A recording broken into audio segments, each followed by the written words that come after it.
do it. It's a little bit longer. It's a little bit longer than normal. Fuck it. We'll do Rich's video, even if it's a bit long. That's fine. Actually, how much? Okay, I should be good. I was gonna say, do I have enough coffee? Yes, I do. All right, let's do it. But today, at my direction, every member of the Joint Force at every rank is required to take a PT test twice a year, as well as meet height and weight requirements twice a year. No more fatties! Get those fatties out of here! Pete Hegseth, the Secretary of War now, no longer SecDef, SecWar, had all the highest-ranking general officers in the United States military, all branches, gather together in a large auditorium so he could start laying down the law and say exactly what he wants changed in all of the branches. DOWY, Department of War. Why? That's so... I gotta get used to saying, I'm so used to DOD. Now, some of those changes are, well, in the opposite direction of what things were previously. No more identity months, DEI offices, dudes in dresses. And some of them are changed. Okay. All right, legit question. Legit question here. This is not me going one direction or another. I have a legit question regarding trans individuals in the military. Was there seriously a problem previously? Was there an issue with trans individuals in the military not being able to do their job? Like, bear in mind that last part, that they're not able to do their job. And that's like a legit question. I'm not saying like, oh, I'm not trying to do a trick or anything. I'm not like leaning one way or the other. I'm like literally just asking. You guys are saying medical reasons. Medically, they were not capable of doing the job. Okay, post-op or not combat deployable because the medical attention needed on a regular basis. Yep, that's very reasonable, Andrew. Okay, the medication delivery. Okay, fair. You know what? Fair and reasonable. Looking at that is because of the medical care that the consistent medical care that they require. Cool. Okay, I'm there. I'm there with you guys. I don't like the way he put it. I will say I don't. I'm probably gonna get shit for this, but I don't like the fact that he was like, no more men in dresses. It's like, you don't have to like them, but you don't have to, like, you may not want transgender people in the military. And again, for the medical reasons, like, I fully understand and appreciate that. And I get the reasoning behind it, and I'm good with it for the medical reasoning. There's no need to insult people. This is one of the things I have a problem with. Like, you give me a good rational explanation, i.e., medically speaking, they are not viable to be combat troops because of the consistent medical requirements that they would have. That's all you gotta say to me, and I'm like, okay, I'm good. I'm like, that is a good, understandable reason. I'm there with you on it. You say that's good enough. You take that step and you go, oh yeah, we're not doing men in dresses anymore. I'm sorry, you don't need to insult them. That's not helping you. You're better off with just like, here's the factual reason why. We don't think any less of them as human beings, but but because of their medical considerations, they cannot be reliable troops. That's enough. That's enough. That's enough. Well, I mean, like, warrior fishing, that's, like I said, like, you have to meet the standard, and if the medical considerations are too much, then they can't be, then, if their medical considerations make them ineligible to be combat effective, I'm there. I'm with you. But you don't got to insult them. You don't have to be insulting. And that's the one thing I don't like, is just being, just like, puffing out your chest and being cruel and callous about it. I'm sorry, no, I don't dig on that.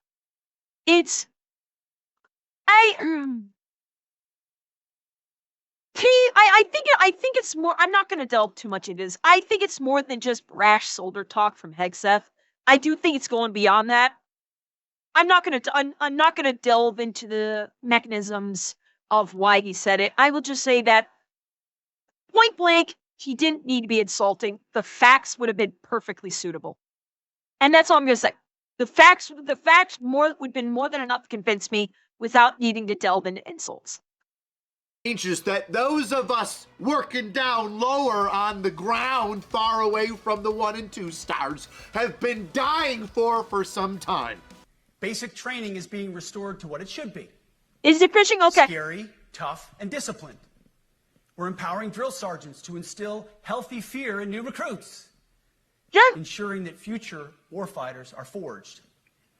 Yes, they can shark attack, they can toss bunks, they can swear, and yes, they can put their hands on recruits. And a whole bunch of other interesting changes that we're going to bring. Oh, Todd, Rich is rock fucking hard right now, isn't he? He's got a fucking diamond in his pants right now, isn't he? Here, shark attacks are back. Tossing the barracks is back. Swearing up a storm at him. Being able to lay hands on them when they're fucking up. Oh, this Rich is popping a chubby to end all chubbies right now, I think. Down today. There should be a long one, but I'll try to keep it quick and bullet pointed and chaptered, so you can quickly jump to what you want to hear about, or choose to stick around and get a quick breakdown of the finer points of Pete Hegseth's speech. But first, a word from this video's sponsor, Aura.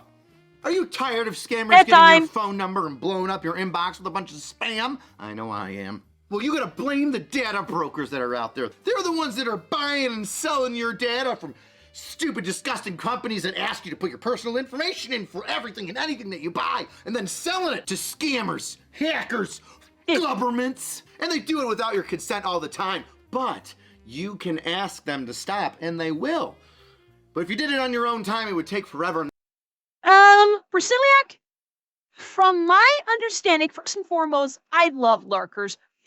You don't need, I appreciate the thought, I truly do. You don't need to worry about boosting my viewer counts. I don't concern myself with that.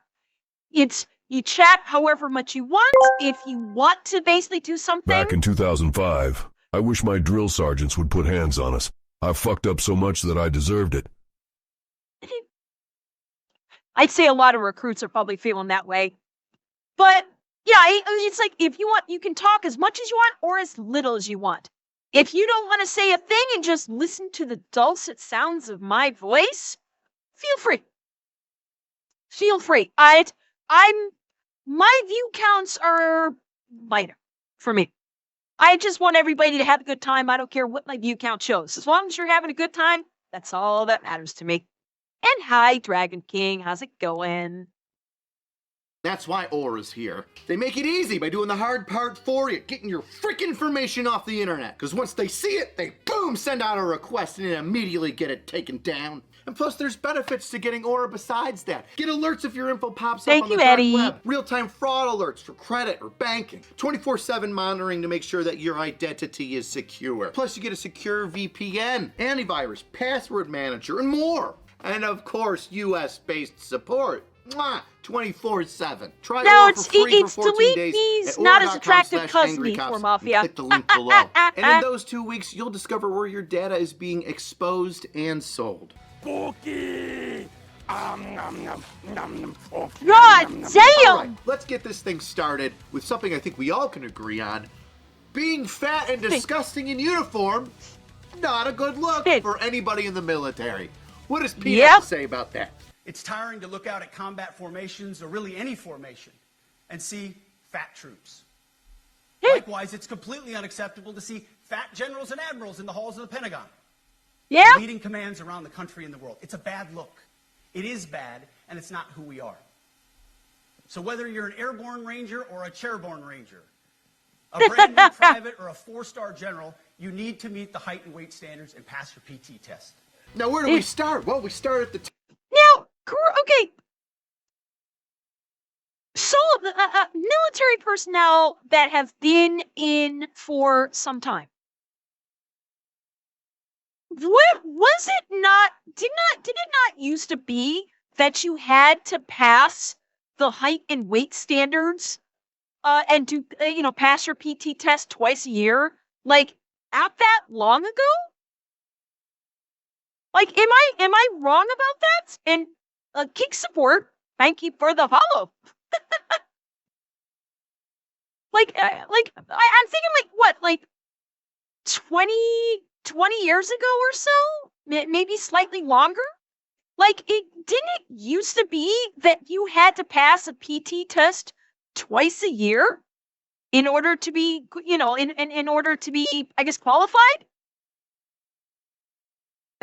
Okay, so basically, so it's like, this is like nothing new. This is just they're going back to how it used to be.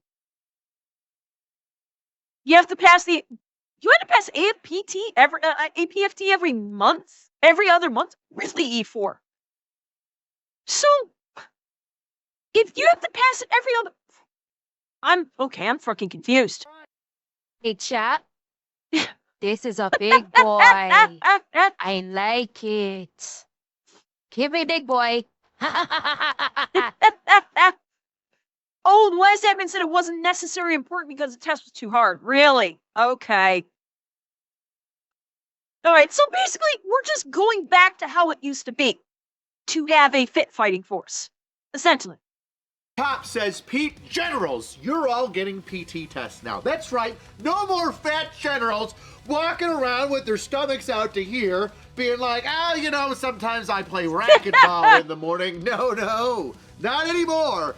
2 PT tests a year, 2 heightened weights that you gotta pass each year, and for every duty day, usually Monday to Friday, PT must be conducted. And of course, for most active units, well, especially... Wait. Well, I'm sorry, I kind of blinked out for a second reading chat. What did he say? Friday, PT that you gotta pass each year, and for every duty day, usually Monday to Friday, PT must be conducted. And of course, for most active units, well, especially infantry, PT's usually done in the mornings anyway, but he's tired of seeing those fat 42 alphas just stroll up with McDonald's into the office every day. Wait, has the non-combat MOSs gotten to the point where they're not doing PT every morning, Monday through Friday? Really? Oh, shit. Because, like, the military members that I know, I would have loved to have one of my drills whoop my ass. It builds character. It does. Like, the military members that I know are, like, they operated back, like, in the 90s. And they always talked about how, like, every morning, the entire fucking base, with the exception of, like, maybe NPs that are currently on duty off patrol, or maybe, like, CQ or something like, or the cooks or something like that, like, every morning, every battalion or company would do PT, like, every fucking morning. Off soldiers get a pass and waivers to skip those things. Really? Well, not anymore. Not anymore, they're not. Okay, so things have changed from what I've heard about back in, like, the 90s, in, like, last 20 years. Things have certainly changed, I guess. Holy shit. Not working out and getting fatter and fatter until they grow into their desk like an old tree swallowing up a chain link fence. Doesn't matter if you're an infantryman or if you're a freaking paper pusher or wheeled mechanic.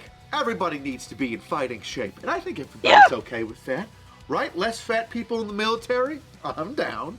And Pete added on to that, hey, listen, we're going to have a new combat physical fitness test. The Army's got one coming out. The Marines has one already. Okay. We need to focus on being combat effective, lean, mean fighting machines. Today, at my direction, we are also adding a combat field test for combat arms units that must be executable in any environment at any time and with combat equipment. These tests, they'll look familiar. They'll resemble the Army Expert Physical Fitness Assessment or the Marine Corps Combat Fitness Test. Now, that's for combat arms units. So my interpretation of what Pete Hegseth is saying is that, yes, you'll be taking a normal PT test and everybody will do that. within each branch, but the combat arms units within said branch will have its own combat fitness test to make sure that they're capable and ready in order to conduct their duties in a combat environment with this new physical fitness test. Specifically, focusing on combat readiness. Now, that could also just mean that there's going to be one fitness test for everybody to take to make sure that everybody is combat ready. And for those of you who are going to say, well, what do you mean the Combat Arms has to do a different physical fitness combat fitness test than everybody else? They're going to do an additional one? What for? Well, let me tell you, it's really not that big of a deal, because if you ever came into the Army over the past, 8 years, the Army had a program where each troop, based on what job they had to hit a different level of difficulty for physical training. I forget what the hell it was called, but the events in it were the beep test run, deadlifts, power jump, seated power ball throw. I think that was it. But depending on your job, you had the bronze, silver, and gold levels of difficulty that you had to do. So, for example... Wait, okay, so just for clarification, the jump, just for clarification, these three things that he just discussed, I guess this was what, like a shovel sprint or something? And then the standing long jump, a deadlift, and throw and throw the weight, the medicine ball or whatever. Like, is this the combat fitness test that he's talking about? Is this what he is referring to? As being part of the combat fitness, or is this something just like part of generalized PT? This is where I'm confused. I'm not sure. I'm not understanding which he's referencing, because it sounds like he's saying this is the regular PT test.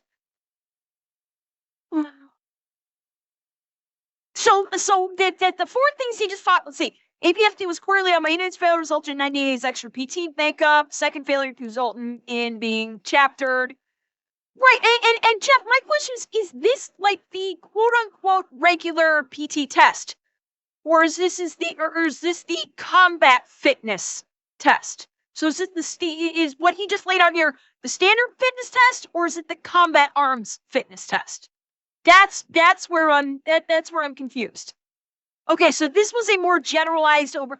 I know he said it, Zep. I was having trouble tracking of how he was describing it. That's why I'm trying to get clarification. Powerball throw. I think that was it. But depending on your job, you had the bronze, silver, and gold levels of difficulty that you had to do. So, for example, if you were a 42 Alpha paper pusher, you would only have to hit the bronze level of deadlift weight, which would be like, I'll say 140 pounds. Well, let's say that you were a mechanic, and obviously your hands are getting more dirty, you have to lift tires, and your minimum level in the deadlift might be 180. But if you were in the gold standard, somewhere in combat arms, like an engineer or an infantryman, somebody that is supposed to lift heavy things a lot, your minimum deadlift weight would be higher than all those at like 210 pounds or whatever it was. And for a short time there in engineer land, in order to pass being an engineer, you had to do specific physical tasks. In fact, I was part of the onboarding test phase of it when I was an NCO. And that included picking up a number of sandbags under a certain period of time and putting them on like a 4 or 5 foot platform, dragging a medical dummy back and forth on a certain track for a certain time, even picking up 40-pound cratering charges and having to move them a certain number of meters underneath a certain amount of time like a relay. So for anybody bitching that new physical standards for combat arms is something new, I would disagree and say in the training phases, basic training, pre-basic training, it's been in the trial stages or baby phases for at least the past 8 years. And unfortunately, gang, when it comes to appearance, there's no more beards. But Pete did say something that we all have said quietly. In fact, it's a well-known secret. The religious accommodations and shaving profiles have been given out like candy over the past 8 or 6 years. This also means grooming standards. No more beards, long hair, superficial individual expression. We're going to cut our hair, shave our beards, and adhere to standards. Because it's like the broken windows theory of policing. It's like when you let the small stuff go, the big stuff eventually goes. So you have to address the small stuff. This is on duty in the field and in the rear. If you want a beard, you can join special forces. If not, then shave. Yeah. We don't have a military full of Nordic pagans. But unfortunately, we have had leaders who either refuse to call BS and enforce standards, or leaders who felt like they were not allowed to enforce standards. And for a guy that has to Okay, I don't know if he's going to address this. One question I have is, what about tattoos? What is the feeling about like tattoos, like regarding some of these soldiers that have like full sleeves? Is that going to start becoming a problem, like full sleeve tattoos? Yeah, no, I was hearing that him starting to say that too, like that he was about to say shave our pubes. I thought he was like, I could detect that near slip of the tongue, honestly, myself. So you think it's gonna go back to like you can't, like they have to be coverable, they can't be visible.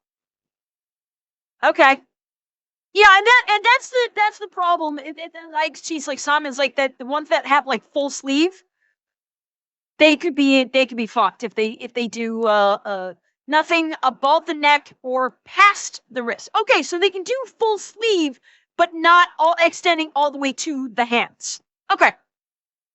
shave every day, it is annoying that I don't get to grow out my beard when I'm watching a whole bunch of guys say that they're Norse pagan, growing out the straggliest beards I have ever seen. Listen, I would love for us to all have beards, but based on what some of you all have been doing, white and black soldiers, you look like shit. You haven't been keeping it tight to your face. You've been letting it grow out like some sort of homeless guy who lives underneath a fucking bridge. And the rest of us are looking at you like, you know you're gonna ruin this for us. Well, dang fucking dong, congratulations, you did. Yep. Whoa. Okay. During the speech, Pete Hegseth said, hey, listen, we're not gonna have male or female standards when it comes to physical readiness in combat arms units. Combat arms being artillery, engineers, the guys that blow shit up, infantry, the killers, right? Cavalry, the jobs in the military where you are expected to close with and engage the enemy. Now, Pete said, hey, this isn't a drag on women, I'm just making it one standard. If there's a guy that has to do 52 push-ups as a minimum, but there's a female that only has to do 12, well, that's a large physical discrepancy. Was that the differential? Was the differential between the amount of push-ups a man had to do and a woman have to do that wide? Holy shit!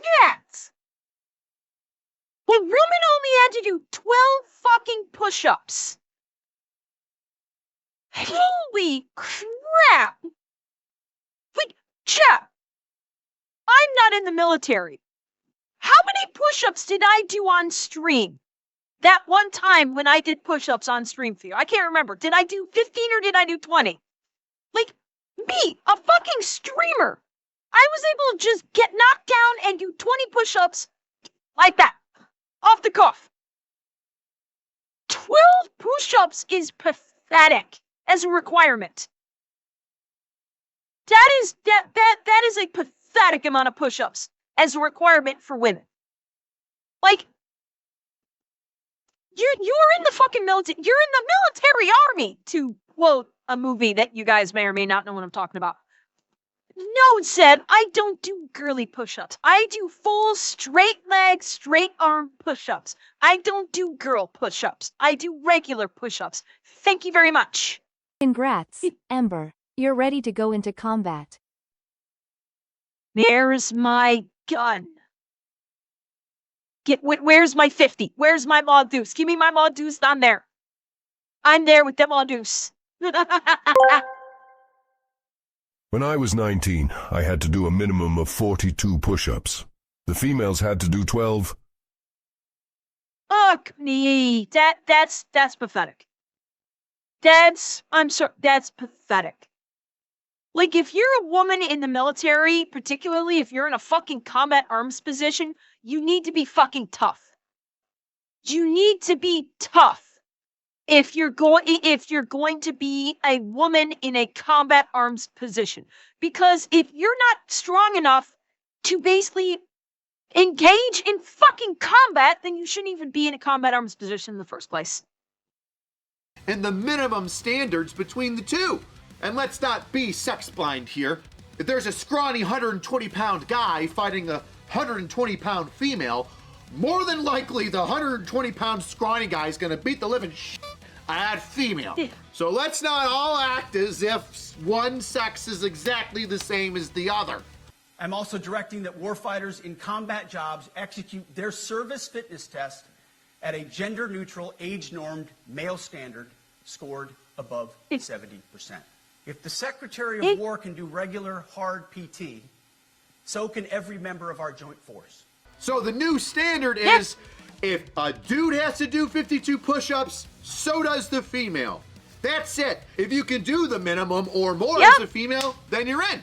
No problem. That's just the way that it's going to be. Yeah, that's how it There's should one be. standard that everybody has to meet in order to get into combat arms, and you must.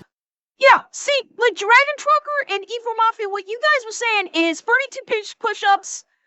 I thought I had heard 52 sit-ups, but, wait, is it 40? No, sorry. What I had heard was 42 sit-ups, 52 push-ups, and 15-minute 2 mile? I think is what I had heard.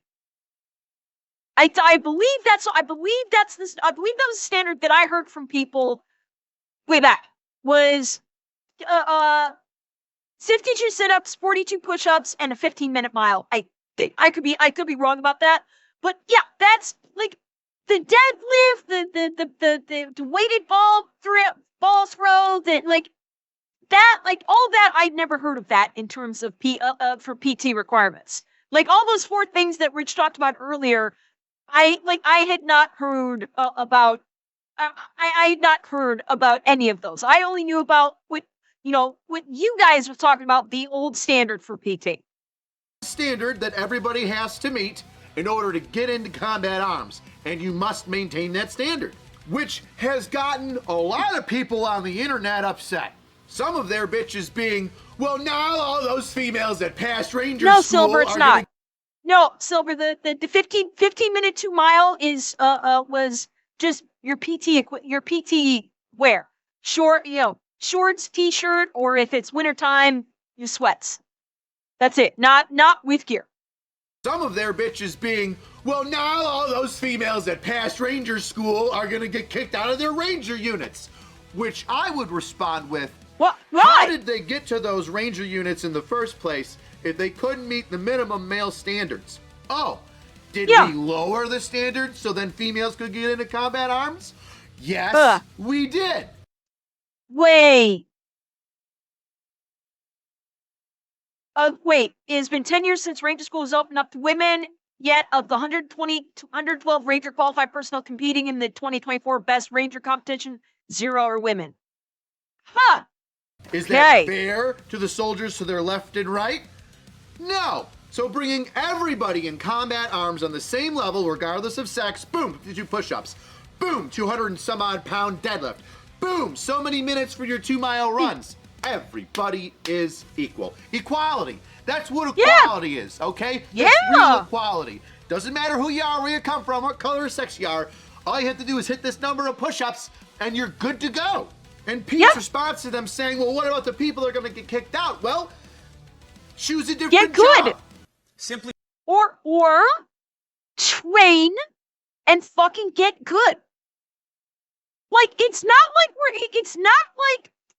Pete Hegseth is pushing an impossible standard. Okay, it's not like he's suddenly putting out a standard that is unachievable by women.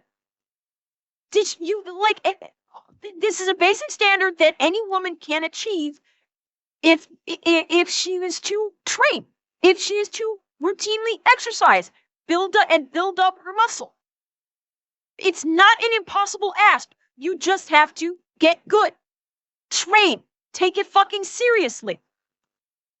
That's it. That's fucking it. So, literally any woman meeting the height and weight requirements can facilitate these PT requirements. if you just put in the effort and do physical training. Any woman can do this. What about the people that are going to get kicked out? Well, The reason there were choose a two diff- standards to begin with is because women were not allowed in combat arms. This is true, Jeff. This is true. Women were only allowed into combat arms within the last, what was it, 15 years that women started being allowed into the combat arms position? Was it like 15 years ago that began? I can't remember exactly when the military started allowing women into combat arms MOSs. It was a while ago. Yeah, I think it was something like 15 years. Pete's response to them saying, well, what about the people that are going to get kicked out? Well, choose a different job. Simply put, if you do not meet the male-level physical standards for combat positions, cannot pass a PT test, or don't want to shave and look professional, it's time for a new position or a new profession. You need to meet that standard. That's a standard for everybody. You don't get special treatment just because. Revan, with the PT test, the requirements for the PT test, I don't think that this does not sound like an impossible ask for women. It's not. It's, you know, the amount of the push-ups, the sit-ups, the run time, the deadlift. This is not an impossible ask for women. They just I think, you know, just they would have to facilitate, you know, some weight training for the deadlift and for the push-ups and sit-ups and the run. They just have to go through, you know, they just have to conduct, you know, work on their physical fitness. As they should. If they're in a combat arms position, they should be working on their physical fitness every fucking day anyway. A woman that is in shape should not have difficulty with standard PT requirements. It should not be an issue. Biology aside, it shouldn't be an issue.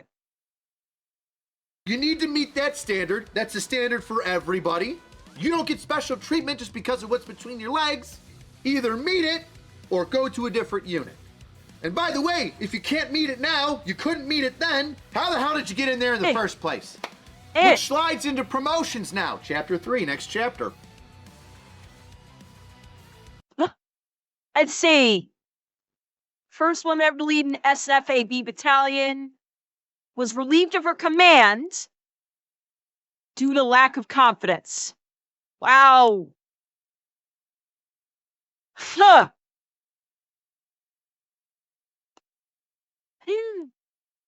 Oh, shit. She was fired from her command due to a pattern of sexual harassment and assault against male subordinates. Fuck. Yeah, she should be fucking relieved of her command. Holy shit. Now, you couldn't meet it then, how the hell did you get in there in the first place? Which slides into promotions now. Chapter 3, next chapter.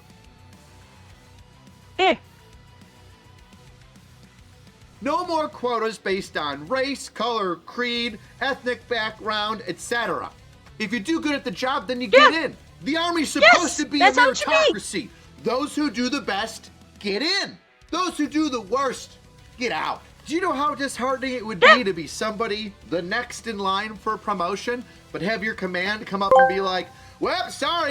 I think you can look up the minimum PT scores for all age groups for both male and females on Google. I'm sure I probably can. We're all out of fill-in race or sex here, so you're not getting promoted. Hi, Kendrak. Thank you. Hire somebody from insert sex, creed, color here. Well, then what happens? You gotta go down the line from the first, second, third, fourth, fifth, sixth, seventh, eighth person down in order to hit that criteria that you want. But what about those 7 or 8 people that tried really hard? Yep. You serious? It could be men, or white, or Asian, or black, Hispanic, who gives anything. Instead of having a bunch of generals sitting around a table going, we need more Mexicans in the infantry. We need more Asians in artillery. We need more whites in whatever the fuck the whites are needed. We can just look at the merit of the soldier. They can be promoted and push into whatever thing they need next. You know, kind of like how every fucking position should be both in and out of the military? Like, this is how it should be throughout the country. This is not just a military thing. This should be both in military and in the civilian world. That you do not get hired, you do not receive a job, you do not receive a promotion. You don't receive fuck all based strictly upon your race or your gender, your ethnicity or your gender. It doesn't fucking matter. Can you do the job? Are you the best qualified person to do the job? That's what should matter both in and out of the military. I've said this forever. That your ethnicity and your gender mean precisely fuck all when it comes to should you get a job or not. It started with affirmative action. That got shit canned because it was found to be, basically fraudulent. It was happening with DEI, and now it's trying to happen with Bridge. At least with the military, it's not going to be there. At least the military, now is not going to be enforced by Bridge, and it's going to be enforced by who can do the fucking job and who can do it the best. Or told that they need to fix and better themselves in whatever thing that they're held back in, which goes into DEI. Here we go. Supports giving individuals to achieve equal outcomes rather than giving everyone the exact same thing. Which Pete says pretty quickly and easily himself. This administration has done a great deal from day one to remove the social justice, politically correct, and toxic ideological garbage that had infected our department, to rip out the politics. No more identity months, DEI offices, dudes in dresses. No more climate change worship. No more division, distraction, or gender. Wait. Was that a thing in the military? Climate change bullshit? Was that actually a fucking thing? I was like,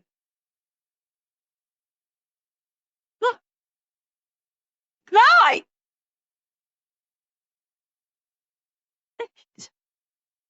Really? So they were trying to make electric powered vehicles instead of gas and diesel powered vehicles? Okay, they're trying to do EVs. Okay. So that's what they were referencing, is trying to change over from gas, diesel, and God, I forget what fuel is used for the tanks. Okay, so that's what he's referencing. Okay, I thought it might have been something else entirely, because Yes, he's be talking about eco-friendly as you glass a country. he's talking about the Pride Month and Black History Month and Hispanic History Month and all that. Like, fuck that. You're in the military fighting force. You're not going to be celebrating all that shit. Like, that I understood. And then the climate change stuff, I was like, what? I wasn't sure if people were like, I wasn't sure what the reference were. That's why I was looking for clarification. Delusions. No more debris. As I've said before, and will say again, we are done with that. And finally, training. Specifically, basic training. No. Rich, now. Where's the baby hat? Rich, where is the baby hat? You pulled it out once. You need to have I need to see the baby hat. Get rid of your brown round out of here. I need to see the baby brown. Bring me the baby brown, Rich. It made it to the thumbnail of my kind of consensual video with you. We need the baby brown, okay? It's time. Be all that you can.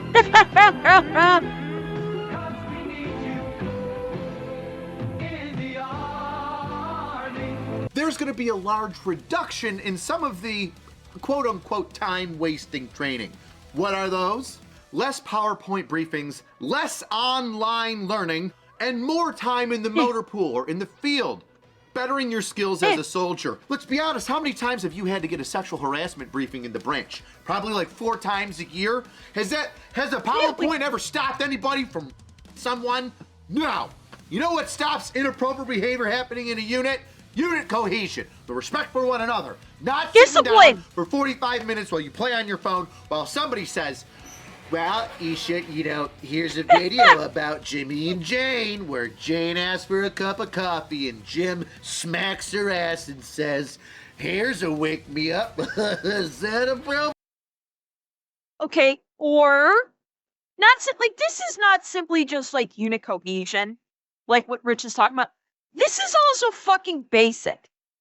Literally all of this can be replaced with one simple mantra. This goes for the military and civilian life. This can be replaced with one simple mantra. Don't be an asshole. Here endeth the lesson. Don't be an asshole. And it applies to the military and it applies to civilian life. I've said this for fucking ever too. Because I get this, I had to go through this shit with my job in the civilian world. Where it's like, oh, the sexual harassment thing. Or, the ethnic harassment or religious harassment. Blah, blah, blah. It's like, all of that can be simply replaced with, don't be an asshole. That's it. You don't be an asshole. You don't need all of this bullshit, or it's like, oh, you can't like accept a cup of coffee from a woman and then smack her on the ass and say, nice ass, sweetheart. Like, mods, yeet that bitch.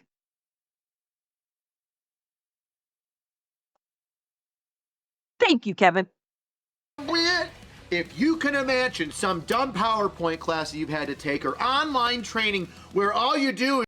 Oh, and by the way, can I just point out, did you hear me reading about some fucktard coming into my stream just now and asking me what the PSI of my emissions are? And I was going, oh, how dare you say that to me? How dare you? I'm a woman. How dare you say that to me? That's so rude. Oh my God. Did you hear me do that? No. What did I do? I said, mods, eat that bitch, and moved on. It's really that fucking simple. You don't have to whine and cry because someone says something grossly uncolorful and like basically does sexual harassment. That's what that was. What did I say? Eat the bitch. Now let's move on. Simple. Mention some dumb PowerPoint class that you've had to take or online training where all you do is just go to, what's that thing? Yahoo Answers and Quizlet? And just power through something without learning anything. Those will likely be gone. I pray. But my favorite change in training was when he talked about basic training. Here we go. The thing that I do.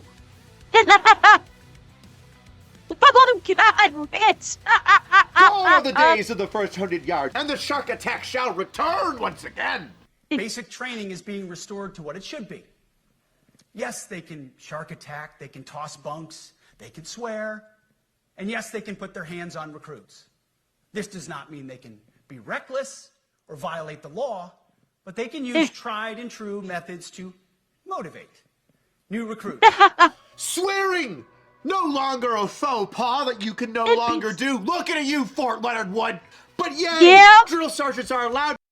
Yeah, for those of you that weren't here when we saw that, the CEO of Fort Leonard Wood, Fort Lost in the Woods, put out a memo saying that you can no longer swear at the recruits, and you had like a 3 or 4 strike policy. So if you swore at the recruits the first time, it was like a verbal discipline. Second one is you got written up. Third one, either the third or fourth one, they were actually threatening to separate drill sergeants from the military for swearing. That's what he's referencing there. It was like it was the whole reception battalion was basically like the drill sergeants throughout all reception battalion were basically told you can't swear at the recruits, and if you swear like 3 or 4 times at them, then you're gonna get kicked out of the army. That quickly got retracted too, by the way. That memo quickly went away. also. To swear and say words because we are offensive and we mean to offend when we close with and kill the enemy. Tossing bunks has returned. If you don't live up to the standard in your barracks, then you can live like a pig in the slop. And my favorite. Oh my god! We could put hands on trainees again. Some of us never stopped. But now it's authorized. Now, of course, civilians or that serve that want to throw their 2 cents in are now like, hazing is back, hazing is bad, hazing boo-hoo. They're gonna kick and break the arms of the trainees. What? Sorry, fucking what? Is that literally what some of these reading pansy asses are saying? That they're gonna be that drill sergeants are gonna be breaking limbs? Where the fuck is that coming from? Like, even when drill surgeons were, back in the days were laying hands on recruits, even when drill surgeons were able to beat the shit out of their recruits back, like, in the fucking Vietnam era, they were breaking limbs. Like, breaking a limb would be fucking counterproductive. You're trying to get the recruit combat ready. Breaking a limb is doing the exact fucking opposite of it. Where the fuck are they coming up with this? Like, Vespasian, even in Full Metal Jacket, they weren't snapping arms. They think drills are like Sim in Starship Troopers lol. But you know what, Resin? That honestly wouldn't surprise me. That would not surprise me if they basically got their source from fucking Starship Troopers. No, you idiots. Now I hope and pray that means that Pete Hegseth and his fantastic crew of people that are assisting him in these changes will look at 350-6, that's Army Regulation 350-6, what we use, our handbook, in order to train troops. It is our left and right boundaries and we must stay within them. I would love for him to get rid of the mandatory, you can only do an exercise if it's in the morning workout. You're limited to 5 different exercises, and that's it. No. Flutter kicks isn't in there, and I want them to do flutter kicks because they need to work on their ab strength. He talks about that. Isn't in there, and yet it's a very effective way to strengthen your knees and legs. I want to know that if a trainee leaves his water source in the barracks, that if I give him a 5-gallon water jug to carry for the rest of the day, I'm not gonna get in trouble. Which, by the way, I shouldn't. Carrying a 5-gallon water jug around is not a punishment. It is a way to make sure that he maintains hydration since he forgot his hydration source in the barracks. But let's talk about what everybody's upset about, the putting hands on soldiers.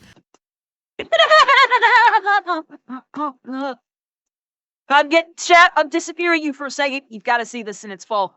You need to see this in all of its fucking glory. Take it in, chat. Take it in. On soldiers. Here's the reality of what's going on in basic training right now. Drill sergeants are afraid of putting their hands. That text was... Fuck, what was it? Where'd it go? Fuck! Since he forgot his hydration source in the barracks. Hang on. But let's talk about what everybody's upset. It says, she's very upset. That's what the text says. About the putting hands on soldiers. Here's the reality of what's going on in basic training right now. Drill sergeants are afraid of putting their hands on troops. And I don't say putting their hands on as in fighting them. I mean literally going up to them and saying, move your hand this way, and then touching their hand and moving it. Because fucking commands in basic training will hang a drill sergeant out to dry for saying, well, there's no reason you should have to touch them. Bullshit. I can think of like 5 off the rip. 1, PT, you're doing something inappropriate or wrong, and I don't want you to get hurt, or you're doing it the wrong way, and I can only yell at you so many times before I have to physically move you in the right position. Yes. 2, you're doing obstacle courses, I need to grab, drag, throw, pick you up in order to make sure you don't hurt yourself or prevent you from hurting somebody else. Yeah. Specifically, let's talk about like the grenade range. That's ranges. I mean, that's a third thing. Oh, ranges, yeah. Right? You got. Oh God, how many of you have seen the video footage of the soldier that I forget if he short tossed it or flat out dropped the live grenade on the grenade range, and the instructor had to physically tackle the guy. There wasn't a drop. I couldn't remember if it was a drop or a short throw.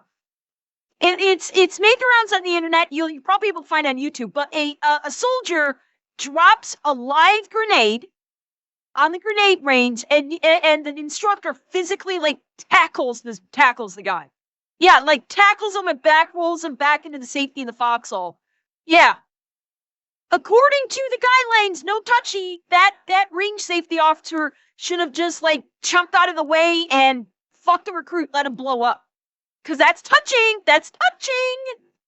So yeah, it's range safety, especially. Yeah, if you need to grab a motherfucker because he finger fumbles the grenade, or if someone is on a firing range and they pull a fucking Heartbreak Ridge and decide to swing that weapon and flag the entire fucking range, and you need to grab him and keep that thing down range, yeah, has to happen for safety's sake. A rifle, you're swinging, you point at somebody, you should be able to pick up and drop kick that private in the head and rip the rifle out of his hands. Now, for the most part, that hasn't changed. Let's go on to number 4. Boop. Drill and ceremony. Drill and ceremony, these privates don't know how to march or move or face or whatever. Yeah. I should be able to grab their hand, shake their head so that it's up, sitting correctly, so that they can stand correctly in the position of attention instead of looking like a fucking cartoon vulture. Next one. If I have a trainee not paying attention and running through the halls or running through an open field and he's about to body check me, I shouldn't have to jump out of the way of a trainee. He should have the wherewithal, and so should his battle buddies, in order to move him. However, I should absolutely be able to check him if he's gonna run into me, because he's not bowling me over, or grab him and move him out of my way in a training environment. Even the chow hall, it gets so fucking crowded. You think a drill sergeant's gonna go up to a trainee? Excuse me, trainee. Could you move so I could get through? No, it's get out of the way. Rap, and then you go through. Another thing is just kicking their feet when they're fucking around. Hey, get your feet right. Boot, kick your feet. Hey, you're falling asleep in your freaking fighting position. You need to wake up. Boom, kick your feet. Wake up, you. Yeah. Nobody's doing the UFC with these trainees, and they shouldn't. And you should stop yourself from doing so before you ruin this, bag drill sergeant, whoever you are. Let's fighting privates in the barracks. Yelling at them in their face and physically moving them is a good way to get their attention. And also to get the group's attention on what not to do. So, high five. And can I also point out that being unable to, all of these techniques that Rich has just laid out, the fact that drill sergeants have had all of these techniques removed from their catalog of what they can do has basically neutered drill sergeants and their ability to do things. How the hell can they expect recruits to respect them as drill sergeants, as command NCOs throughout their training, if the drill sergeants can't fucking do anything? Okay, they're gonna yell at them, and the recruit's gonna be okay, what the fuck are you gonna do? It's not like you're gonna do anything. You can't touch me. If you're too mean to me, I'll just fucking report you. If you say something too mean, I'll just go report you. And they know this. And so drill sergeants have basically been fucking neutered, and they can't do what the fucking job that they have trained to do. They just teach recruits and turn them into hardened fighting machines. So for God knows how long now, the drill sergeant, is it any surprise that soldiers have been deteriorating in terms of basically physical fitness, combat effectiveness, etc., when from the very jump in basic training, the drill sergeants can't do what has worked for fucking generations to turn those recruits into fighting soldiers. And not only make them fighting ready, but to instill discipline in them. That's one of the things that basic training does. Is it not only gets them fighting ready, it also instills into them military discipline. It's what allows them to be effective at their jobs, be it combat arms or non-combat arms. That military discipline will stay with them beyond basic training and even beyond the military itself. There's a reason why veterans are often viewed in high regard in civilian life, because they take that military, they bring that military discipline with them from the military, and they can apply it to their civilian life, which means they can do their jobs extremely well because they have that discipline instilled into them. So by telling the drill sergeants, oh, you can't swear at them, you can't make fun of them, the fucking stress cards you guys were talking about, the fact that you can't lay hands on them, the fact that that a recruit walking down a hallway can literally just bowl over a drill sergeant and a drill sergeant can't do anything. Those recruits have zero respect for the drill sergeants. Those that do that have absolutely zero respect for the drill sergeants, and therefore they will not learn any military discipline. What the f*** is that?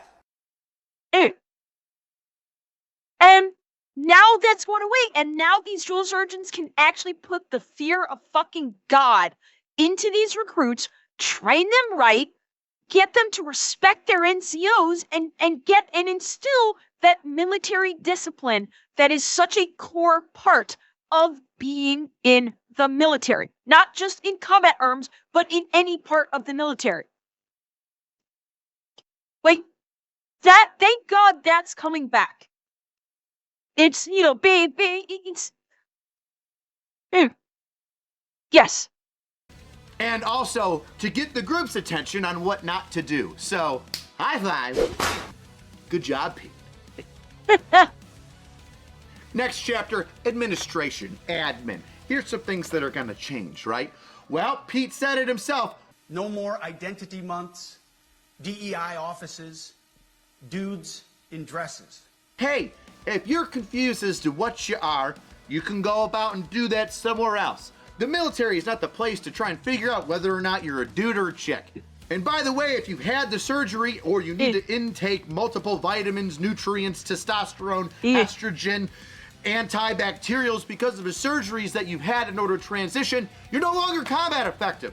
Sorry to burst your bubble. Yeah. If you go overseas in a combat environment just for 1 month, and you're sitting there in the dirt with the inability to get meds to you unless it's ibuprofen and shit that the freaking medic needs, what are you gonna do? You're just gonna start detransitioning, your bones are gonna get all loose, you're gonna get an infection, and then now you're gonna get taken off the front line? No! Yep. Another admin change, complaints. Oh, thank God the complaints are changing. We are overhauling an Inspector General process, the IG, that has been weaponized.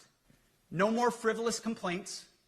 No more anonymous complaints, no more repeat complainants, no more smearing reputations, no more endless waiting, no more legal limbo, no more sidetracking careers, no more walking on eggshells. No longer are you going to get a frivolous complaint like I got, where it was, oh, the female trainees are upset that you made them do push-ups outside. Well, now we're going to open an investigation to see if you don't like females. Because I made them do push-ups outside? Yeah. I just got done smoking the shit out of the men in the barracks for 45 minutes. And I do that like daily. They didn't make a complaint. Yeah, but a couple females did, so you're suspended. You're off the trail until we get done investigating. How long is that gonna take? 6 months. Are you serious? No more frivolous or anonymous complaints. And thank God for a faster resolution. The amount of times the troops have been put on the sidelines while waiting for something to happen for an investigation that was bullshit from the beginning, is insane. I know drill sergeants that had a trainee who was getting kicked out of the military make a complaint against them, get kicked out of the military, and then the drill sergeant is sitting there with his thumb in his ass for months. That kid already kicked out. Wow. Kid's already kicked out. Just waiting. Drill sergeant's just waiting for the investigation to be over. By the way, once again, trainee already kicked out of the military, gone. Jesus. Drill sergeant sitting there months afterwards, just being like, where the fuck is this investigation going? The kid got kicked out because he's a shitbag, and then he made a complaint as he was leaving to fuck with me. And obviously, that's with me now. I mean, talk about the definition of a frivolous complaint. Yeah, it's called streamlining shit. So you're basically not burying your troops in fucking paperwork. Yeah, he's absolutely rightfully salty. Hell, the other drill that he's just discussing right now is probably even more salty about it, for fuck's sake. Thanks a lot, fucking brigade commander dipshit. Couldn't see that fucking plan through? Did OCS not prepare you for lying shitbag troop trying to get good guy in trouble? And toxic leadership falls in this category too. Upholding and demanding high standards is not toxic. Real toxic leadership is endangering subordinates with low standards. Real toxic leadership is promoting people based on immutable characteristics or quotas instead of based on merit. Real toxic leadership is promoting destructive ideologies that are an anathema to the Constitution and the laws of nature and nature's God, as Thomas Jefferson wrote in the Declaration of Independence. Finally, common sense. When a good leader holds everybody to the same standard, it is not toxic leadership because the fat f***ed up soldier can't rise up with the rest of the group. It's not toxic leadership. That's one turd that won't fix themselves and is upset that they're getting yelled at, screamed at, and held accountable, and then therefore they make a complaint.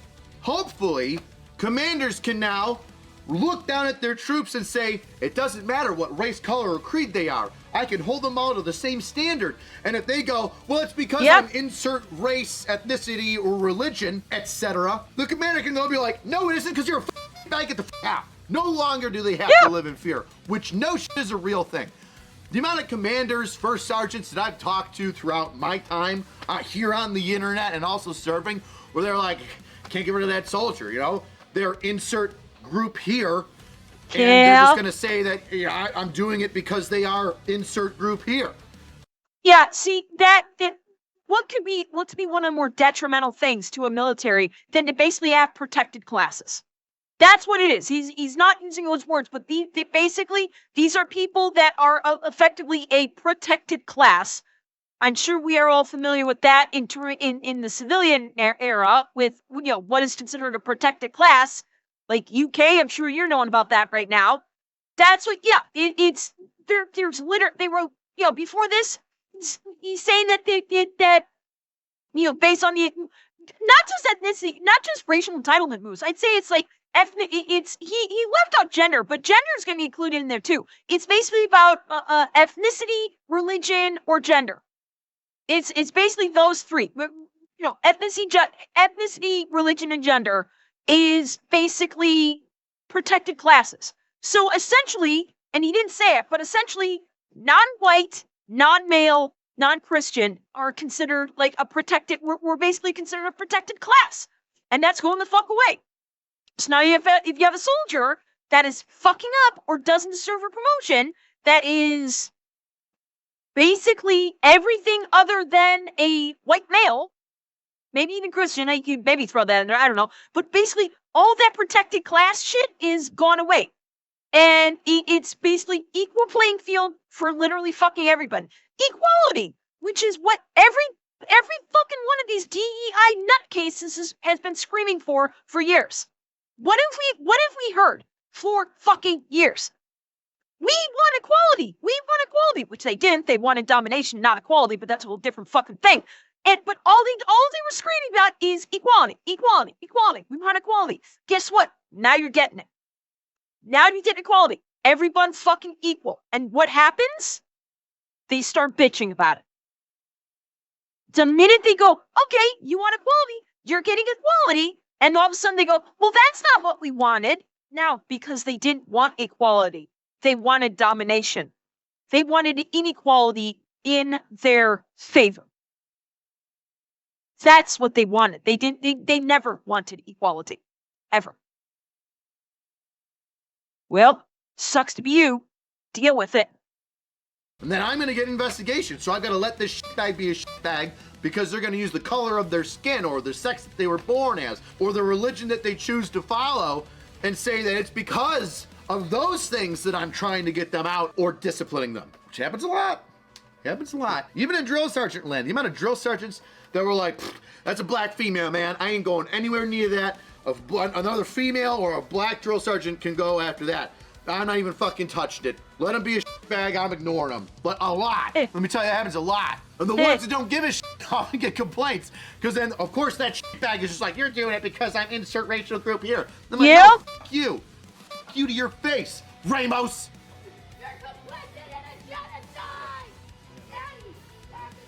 Next chapter. She refused to fly weapons to Israel? No, she was disruption during a Senate hearing. Oh, my sweet fuck. Next chapter, social media, which I found kind of interesting, but not surprising. Anonymous, online, or keyboard complaining is not worthy of a warrior. It's cowardice masquerading as conscience.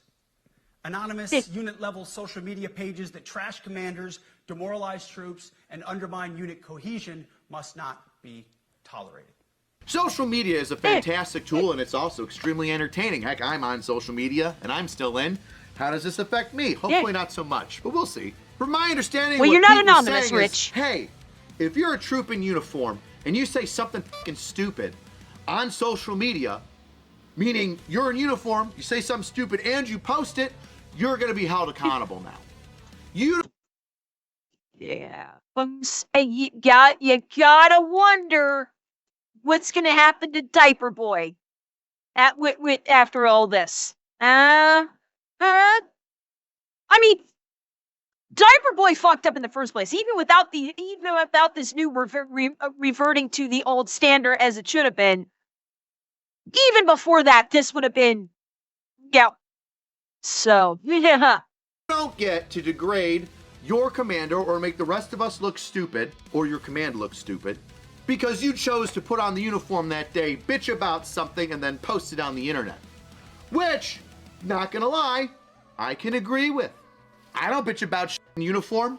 I've been bitching on the internet about the military for the past 10 years, and I've only gotten in trouble a handful of times, and they've all been, nixed. Except for that one where Andrew Cuomo investigated me because I yelled at Bill de Blasio for being a piece of shit. You two can suck my Well, he also talked about anonymous social media accounts that just dragged different commands. I'll give you an example. 82nd Airborne is a very large unit. There are a couple anonymous meme accounts that focus primarily on the 82nd Airborne and the people in that unit. Some of them may still be run by people that are there in that unit, and some of those accounts only shit on the entire 82nd Airborne and do nothing but break down the good order and discipline in that unit. So, if you're serving and you have a social media account, make sure you don't say anything disparaging in uniform on that social media account. If you have an issue, use the proper chain of command to send up a complaint. Or, you can always just funnel all that information to people that are no longer in the military, but still military-focused accounts. U.S. Army What the Moments is fantastic for that. Hey, here's the thing. This guy sucks. Send it up. Get some eyes on it. And finally, the ethos that Pete Hegseth has used in order to break down these changes. Basically, the 3 litmus tests that he uses to determine whether or not a change needs to occur, something needs to be removed, or something needs to remain the same. 1. The 1990s test is simple. What were the military standards in 1990? And if they have changed, tell me why. Was it a necessary change based on the evolving landscape of combat? Or was the change due to a softening, weakening, or gender-based pursuit of other priorities? Stormer Norman Schwarzkopf smacked the mouth of Saddam Hussein and the Iraqi National Guard, or what is it, the Iraqi Guard? I forget what the hell they were called. During the Gulf War. And that's because all the leaders that had combat experience back then were from Vietnam and saw what it was like to fight a war that turned into a quagmire. Hegseth said that because of those leaders in the 1990s, not only was the United States military so extremely lethal and deadly that they smoked Iraq so quickly and effectively, we need to go back to those standards that we had back then. The E6 or O3 test. Ask yourself, does what you're doing make the leadership, accountability, and lethality efforts of an E6, or frankly an O3, does it make it easier or more complicated? And finally, the Golden Rule test. The new War Department Golden Rule is this: do unto your unit as you would have done unto your own child's unit. Would you want him serving with fat or unfit or undertrained troops? Or alongside people who can't meet basic standards? Or in a unit where standards were lowered so certain types of troops could make it in? In a unit where leaders were promoted for reasons other than merit, performance, and warfighting? The answer is not just no, it's hell no. Would you want your son or Nope. daughter serving in the military right now as it stands? Which can be broken down into why and why not. I gotta say, it's not a bad standard to base your decision-making process off of. So there you have it. That's what Pete Hegseth said, and then I've got a better standard. I think I can come up with a better standard. Not that I'm knocking Pete Hegseth's gold standard that he laid out. I think I can come up with a better one. When you look at the troops under your command, and you ask the question, if my child needed to be defended, would I trust my unit to defend my child from a foreign enemy? I think that might be a better standard than would I want my child serving in this unit. The better question is, if my child was in danger and my unit was the ones to try and save them or to defend them, would I want my unit to be defending my child? To me, I think that is a more salient standard than would I want my child serving with that unit? Because realistically speaking, unfortunately, there are some leadership that are lax and have become lax. And so they may be perfectly happy with their child serving in a substandard unit. However, that unit defending your child would be a different thing. Okay, that would be different. Is from serving. Well, it's having your child serve with your unit versus having your unit defend your child. It raises the defending your child raises the stakes, because now it's not that your child is a soldier. Your child needs to be defended by the soldiers, and I think it gives it that level of elevation of, yeah, you're going to want the most lethal fighting force under your command protecting your child. That's just my feeling on the gold standard that Pete Hegseth put out just now. It's, again, I'm not criticizing his gold standard. I'm not criticizing it whatsoever. I'm just saying, like, I think that the way I put it, I think elevates it to a higher level. So how it's going to look when those changes are effected in each military branch. Best way to support the channel is get yourself a shirt. Halloween! These shirts are only up until Halloween, and then they're taken down. They're gone. Drill Sergeant Jack-o'-lantern. And also Space Marine Drill Sergeant. Cheapest way to support the channel is leave a comment. What do you think? Do you think people were taking advantage of the religious exemptions and making us look stupid?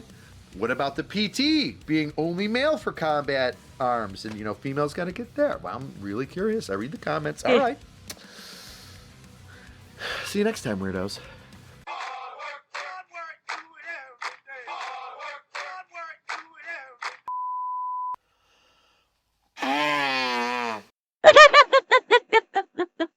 Well, that was a hell of a way to end it.